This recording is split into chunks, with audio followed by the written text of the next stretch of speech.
महेश वर्मा जी, आपके पास में आऊंगे।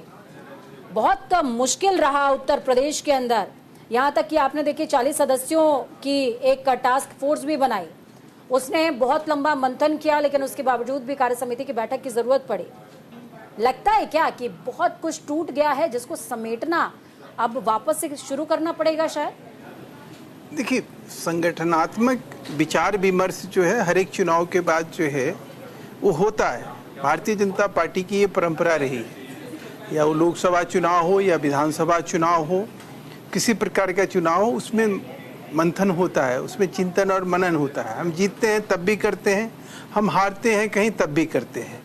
तो एक नई परंपरा कोई हमने शुरू नहीं करी है, एक बात। दूसरी बात कि कार्यकारिणी की बैठक जो है ये साल में 4 भी हो सकती है, 6 भी हो सकती है, 2 तो मिनिमम हम मतलब एज पर जो संविधान है भारतीय जनता पार्टी का उसके अनुरूप हम करते हैं।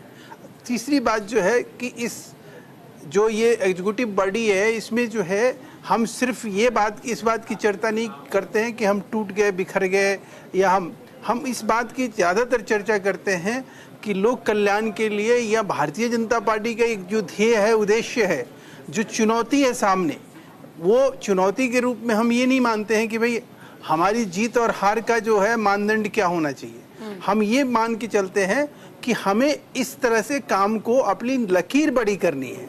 काम के दृष्टि से भारतीय जनता पार्टी का एक जो सबसे बड़ा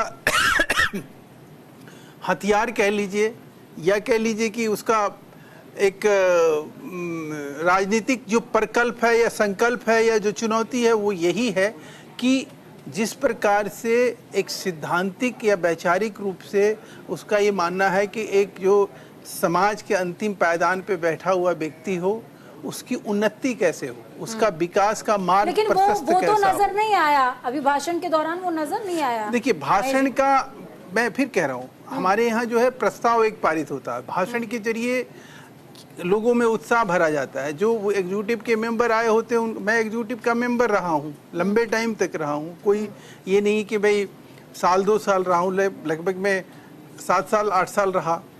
तो मेरा ये कहना है कि उसमें जो है अमूमन यही चीज़ होता है कि हम देश में जो चुनौती है हमारे सामने, आज की डेट में चुनौती क्या है देश के सामने? कांग्रेस कि बीजेपी के सामने नहीं, देखिए कांग्रेस नहीं, कांग्रेस का प्रोपगंडा, झूठ बोलना, वैचारिक रूप से देश को तोड़ना, बाहर के जो दुश्मन देश है उनके साथ हाथ मिलाना, उनको मौका देना कि भारत को कमजोर करने की जितनी भी सारी कोशिशें हैं उसके लिए प्रयास करना, संविधान को लेकर झूठ बोलना, इसी प्रकार से जो SC ST हैं उनके लोगों के बीच में जाके भ्रम फैलाना, और अपना जहां रूल है, उनका जो रूलिंग स्टेट है वहां पे वो जिस प्रकार से भ्रष्टाचार, अनाचार, बेविचार में जुटे हुए हैं उसको एक्सपोज करना, ये बहुत बड़ी हमारी एक जिम्मेवारी बनती है। और एग्जीक्यूटिव कमेटी जो है हमारी सुप्रीम बॉडी है। सवालों के साथ मैं आऊंगी आपके पास।